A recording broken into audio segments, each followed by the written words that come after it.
Assalamualaikum warahmatullahi wabarakatuh. Selamat pagi. Yang saya hormati Bu Emma Wahyuningrum, SST Eskep Nurse Mkes. Yang saya hormati Bu Atun Rodatul Ma'rifah, NS Mkep SP Kepmat. Yang saya hormati Bu Lili Sukmaning Tias, SST Eskep Nurse Mkes. Terima kasih atas kesempatan yang sudah diberikan.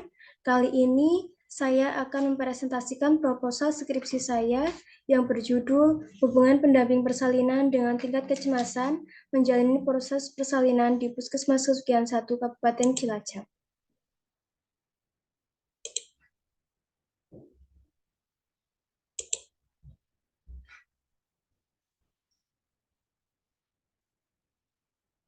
Yang pertama, pendahuluan.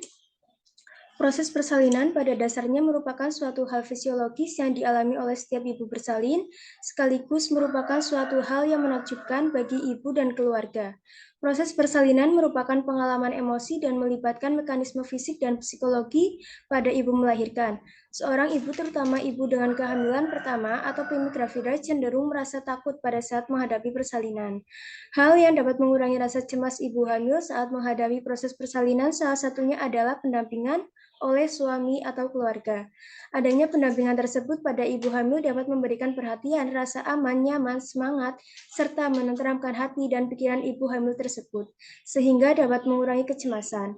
Kehadiran seorang pendamping persalinan memberikan pengaruh pada ibu bersalin, karena dapat membantu ibu saat persalinan serta dapat memberikan perhatian, rasa aman, nyaman, semangat, menenteramkan hati ibu, mengurangi ketegangan ibu, atau status emosional menjadi lebih baik.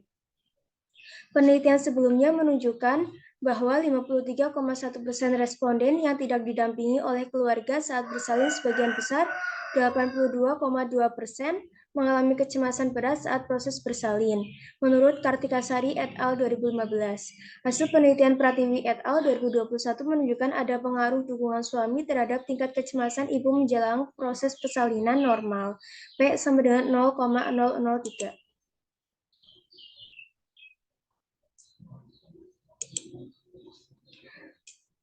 Tujuan penelitian, tujuan khusus 1 mengidentifikasi pendamping proses persalinan di Puskesmas Kesugihan 1 Kabupaten Cilacap. Tujuan khusus 2 mengidentifikasi tingkat kecemasan menjalani proses persalinan di Puskesmas Kesugihan 1 Kabupaten Cilacap. Tujuan khusus 3 menganalisis hubungan pendamping persalinan dengan tingkat kecemasan menjalani proses persalinan di Puskesmas Kesugihan 1 Kabupaten Cilacap. Tinjauan pustaka. Kerangka teori, persalinan adalah proses atau kejadian di mana keluarnya bayi dari rahim ibu dan keluarnya plasenta ibu dari selaput janin dari tubuh ibu. Untuk persiapan persalinan, ini ada persiapan fisik, persalinan psikologis, persiapan finansial, dan persiapan kultural. Persalinan ini ada tahapan persalinan, yaitu ada kala 1. Tahap ini dimulai dari adanya kontraksi otot-otot rahim di awal persalinan yang pertama hingga pembukaan serviks menjadi sempurna. Fase kala 1 ini ada fase laten dan fase aktif. Fase laten ini yang dibutuhkan 8 jam. Fase ini tahap pembukaan 0,0 sampai 3 cm. Untuk fase aktif itu ada fase percepatan yaitu pembukaan 3 sampai 4 cm, fase dilatasi yaitu pembukaan 4 sampai 9 cm, dan fase deklarasi yaitu pembukaan 9 sampai 10 cm. Untuk kala 2 yaitu tahap pengeluaran. Kala 3 kala uri yaitu berlangsung selama 10 sampai 30 menit yang diawali dari lahirnya bayi hingga dengan lahirnya plasenta. Kala 4 itu tahap pemantauan di mana dilakukan observasi untuk melihat kesadaran, pemeriksaan tekanan darah, nadi dan pernafasan, kontraksi uterus dan perdarahan. Untuk kecemasan, kemudian ada kecemasan. Kecemasan adalah suatu perasaan takut akan terjadinya sesuatu yang disebabkan oleh antisipasi bahaya dan merupakan sinyal yang membantu individu untuk bersiap mengambil tindakan menghadapi ancaman. Kemudian tingkat kecemasan yaitu ada ringan, sedang, dan berat. Ringan Tanda gejalanya yaitu kelelahan, cepat marah, lapang persepsi meningkat, kesadaran tinggi, mampu untuk belajar, motivasi meningkat, dan tingkah laku sesuai situasi. Tingkat kecemasan sedang, tanda dan gejalanya yaitu kelelahan meningkat, kecepatan denyut jantung dan pernafasan meningkat, ketegangan otot meningkat, bicara cepat dengan volume tinggi, mudah tersinggung, tidak sabar, mudah lupa, marah, menangis. Kecemasan berat, yaitu tanda gejalanya mengeluh pusing, sakit kepala, insomnia, tidak mau belajar secara efektif, sering PAK, diare, berfokus pada dirinya sendiri, dan keinginan untuk menghilangkan kecemasan tinggi. Faktor yang mempengaruhi kecemasan yaitu ada kepribadian. Kepribadian bisa mempengaruhi kecemasan karena ada yang memiliki pribadi yang lemah dan rentan sekali terhadap perasaan cemas, begitupun sebaliknya. Kemudian ada usia. Usia kurang dari 20 tahun bisa mempengaruhi kecemasan karena kondisi fisik belum 100% siap. Kemudian, lebih dari 35 tahun berisiko lebih tinggi mengalami penyakit obstetrik. Usia yang aman untuk menjalani proses persalinan adalah lebih dari 20 tahun sampai kurang dari 35 tahun. Karena kondisi fisik dalam keadaan prima, rahim sudah mampu memberi perlindungan, mental pun siap untuk merawat dan menjaga kehamilannya secara hati-hati. Kemudian yang ketiga ada pendidikan. Semakin tinggi pendidikan seseorang, maka akan semakin besar peluang untuk mencari pengobatan ke tenaga kesehatan. Begitupun semakin rendah pendidikan akan menyebabkan seseorang mengalami stres, di mana stres dan kecemasan yang terjadi disebabkan kurangnya informasi yang didapat orang tersebut. Yang keempat, ada pekerjaan. Perempuan yang tidak bekerja cenderung memiliki beban pikiran yang lebih ringan daripada yang bekerja. Yang kelima, paritas. Ibu yang terlalu sering melahirkan mempunyai risiko bagi kesehatan dan bayinya. Kemudian yang keenam, sumber informasi. Ibu hamil yang memiliki lebih banyak pengalaman dan informasi akan lebih tahu bagaimana keadaan dan keamanan bayi dalam kandungannya. Kemudian dukungan keluarga.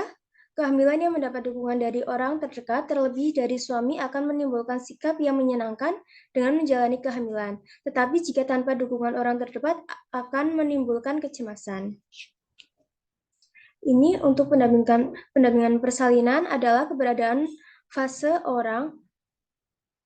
seseorang yang mendampingi atau terlibat langsung sebagai pemandu persalinan, di mana yang terpenting adalah dukungan yang diberikan agar proses persalinan yang dilalui berjalan dengan lancar dan memberi kenyamanan bagi ibu bersalin. Pendamping persalinan ini terdiri dari suami, orang tua, dan saudara.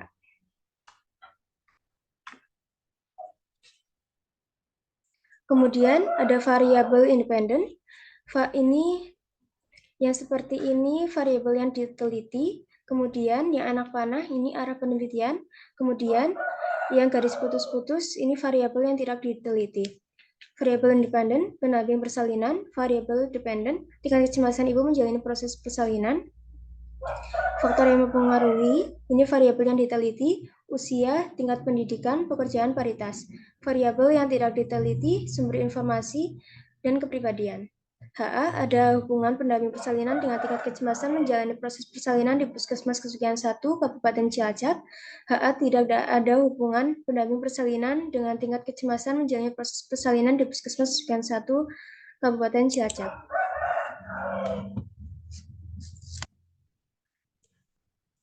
Kemudian metode penelitian. Desain jenis penelitian ini adalah penelitian kuantitatif. Metode yang digunakan dalam penelitian ini adalah metode survei dengan jenis studi korelasional, pendekatan menggunakan pendekatan cross-seksional. Lokasi dan waktu, penelitian akan dilakukan di wilayah kerja Puskesmas Kesugihan 1. Pengambilan data dilaksanakan pada bulan Oktober 2023 sampai Maret 2023. Populasi pada penelitian ini adalah seluruh ibu hamil di wilayah kerja Puskesmas Kesugihan 1 sampai dengan rata-rata sebanyak 62 ibu hamil. Sampel dalam penelitian ini adalah ibu hamil di wilayah kerja Puskesmas Kesugihan 1 sebanyak 46 ibu hamil. Teknik pengambilan sampel yang digunakan dalam penelitian ini adalah purposive sampling. Definisi operasional. Variabel, karakteristik, usia. Definisi operasional lamanya kehidupan responden dihitung sejak tahun lahir sampai tahun saat dilakukan penelitian. Alat ukur kuesioner, parameter kurang dari 20 tahun, 20 sampai 35 tahun, lebih dari 35 tahun. Skala ordinal. Tingkat pendidikan, definisi operasional, riwayat pendidikan terakhir yang ditempuh oleh responden, alat ukur kuesioner, parameter pendidikan dasar, SD sampai SMP, pendidikan menengah, SMA sampai atau SMK, pendidikan tinggi atau perguruan tinggi. Skala ordinal. Kemudian pekerjaan, aktivitas rutin yang dilakukan responden untuk mencari rezeki, alat ukur kuesioner, parameter bekerja dan tidak bekerja, skala nominal. Paritas, jumlah persalinan kuesioner yang pernah dilakukan responden sebelumnya, alat ukur kuesioner, parameter nullipara, primipara, multipara, grand multipara. Skala ordinal. Kemudian variabel, tingkat kecemasan menghadapi persalinan, definisi operasional, gangguan atau masalah psikologi yang dialami oleh ibu saat bersalin, terutama pada kelas 1. Alat ukurnya kuesioner HARS, parameter tidak cemas, kurang dari 14, kecemasan ringan 14-20, kecemasan sedang 21-27, kecemasan berat 28-41, panik 42-56, skala ordinal. Kemudian yang ketiga pendamping persalinan, definisi operasional, tindakan yang dilakukan lebih baik oleh keluarga, suami maupun saudara dalam menemani ibu saat menjalani proses persalinan, alat ukur kuesioner, parameter tidak didampingi, didampingi keluarga atau orang tua, didampingi suami, didampingi saudara. Skala nominal. Instrumen penelitian,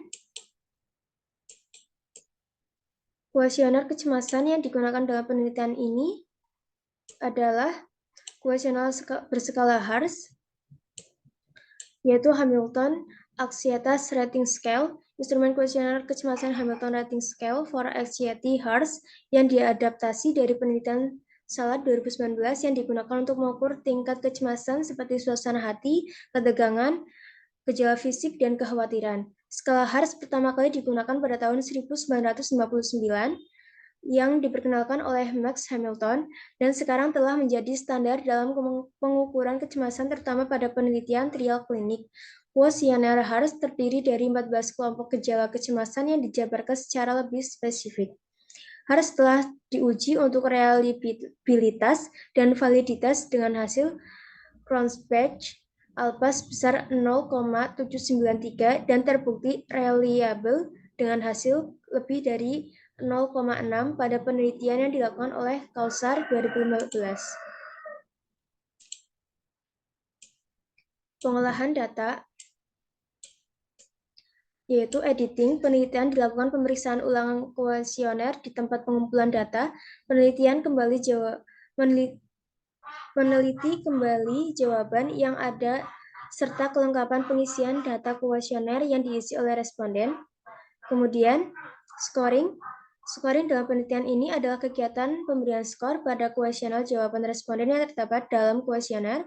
Kemudian coding. Coding dalam penelitian ini adalah memberi kode pada semua hasil jawaban kuesioner yang sudah terkumpul. Kemudian ada entry data. Entry data dalam penelitian ini adalah masukkan hasil jawaban kuesioner responden ke dalam master table untuk kemudian dilakukan penghitungan. Kemudian ada analisis data. Analisis data ini ada analisis univariat. Analisis univariat menggunakan distribusi frekuensi. Distribusi frekuensi ini kita dapat mengetahui presentasi suatu kelompok terhadap seluruh pengamatan. Kemudian ada analisis bivariat, yaitu penelitian ini menggunakan uji Spearman rank. Terima kasih. Demikian yang dapat saya presentasikan. Apabila ada kesalahan, saya meminta maaf yang sebesar-besarnya. Wassalamualaikum warahmatullahi wabarakatuh.